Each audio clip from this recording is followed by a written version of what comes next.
Hi guys, so we already did the video on stoichiometric calculations.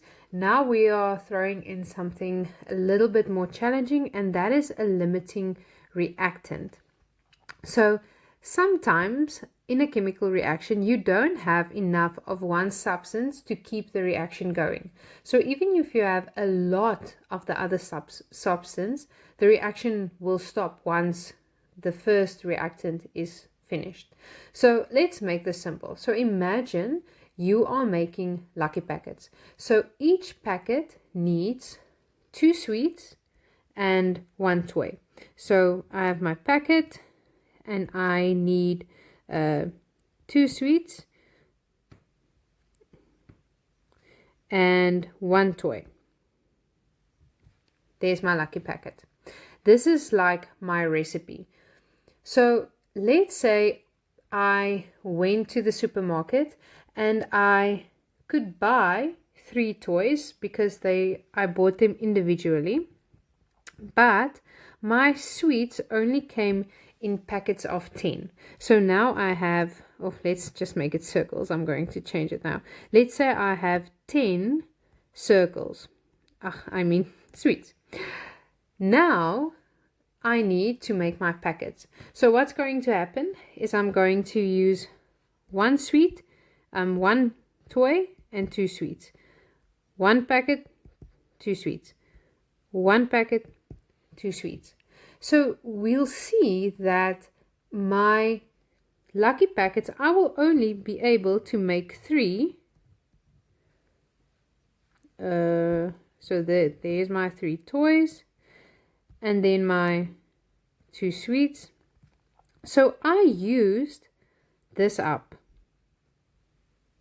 and I used 6 in total of my sweets. But now I still have sweets remaining. And that is how my limiting reactant works. So the number of lucky packets that I could have made only depended on which one of my ingredients ran out first. So although I still have some sweets left, I can't make another lucky packet because I don't have a toy. And wouldn't that be unfair to give some kids lucky packets with toys and other kids who don't? So that is the definition of my limiting reactant. It's a substance that is used up first and then the reaction stops. So what about the other one? We call that one our excess reactant, and it just gets left over. It's not used in my reaction. So let's say I have this reaction, for example, and let's say they give me the following information. I have 4 moles of hydrogen gas and I have 1 mole of oxygen. So now I can use my ratio to determine what is my limiting reactant. So what I'm going to do is I'm going to say, okay, well, the ratio of my hydrogen to my oxygen is 2 to 1. And now you can use the information of any which one. So let's say I use my oxygen. So I have 1 mole. That means I need 2 moles of hydrogen, which means that I have 4. So this one is my limiting reactant, while this one is my excess reactant because there are still hydrogen molecules left. You could have also used your hydrogen in the ratio. So you could have said, okay, well, I have 4 moles of hydrogen, so how many moles of oxygen do I need? The ratio is 2 to 1, so I need half of that. So that means I need 2 moles, but I only have 1. And again, that establishes that my oxygen is my limiting reactant. So what I'm going to do now is remember this one, these sweets, the one in excess, didn't determine the number of products I could have made. It's the limiting one that determined what number of products I could have made. And the same is true for our reaction. So when I now go through my mole steps, my 3 mole steps, I always use my limiting reactant. It's the limiting reactant that determines how much of this is used and how much of this will be formed. So you go through your mole steps again to answer what they wanted you to answer, but it's very important that you only use your limiting reactant. Okay, so that's all very well, but how do I know when to use my limiting? When do I know when there is a limiting reactant to look at? So sometimes they will say that one of my reactants is in excess. So if they use the term excess, then you know the other one is my limiting reactant. Or if they give you enough information to calculate the number of moles of both of my reactants, then you know that's a dead giveaway that one of them is limiting, because since you need only one of these 3, I only need information on one of these 3 to determine the number of moles and to use my ratios to determine all the other number of moles. If they give you enough information to calculate both of these moles, there's a reason. So then it means that one of them is going to be limited. So I need to calculate the moles of both and then determine which one is my limiting reactant. Okay, so let's put to practice what we learn. So let's say they give you, let me get my highlighter, they say 8.4 gram sample of nitrogen reacts with 1.5 grams of hydrogen.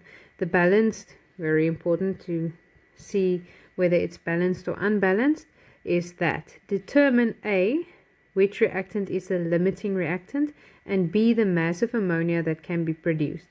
So let's say they didn't ask you A. They just asked you determine the mass of ammonia that can be produced. Then you will see, because they gave you information on both of these, which isn't necessary, there is definitely a limiting reactant. So step 1 with my mole questions is to determine the moles that are given. In this case, I need to work out both of them and then determine which is the limiting reactant. So the moles of my nitrogen, remember, if they give me a mass, then I use this formula. So it's 8.4. The molar mass of my nitrogen, which I can find on the periodic table, is 14, plus another 14 is 28, which gives me a value of 0.3.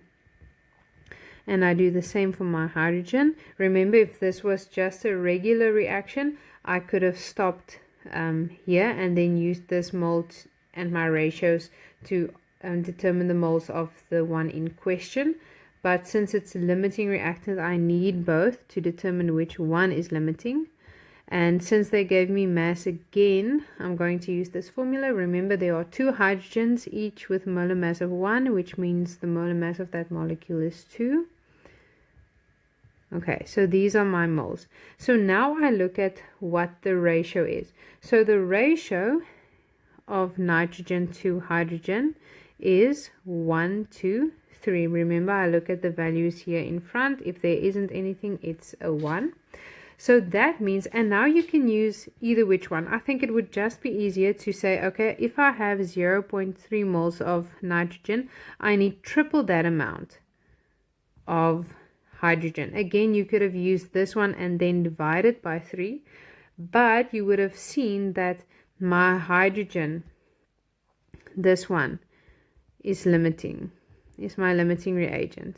This one is limited because I actually, to react with all of this, I would need 0.9, but I don't have 0.9, I only have that, which means that I can't use all of this up.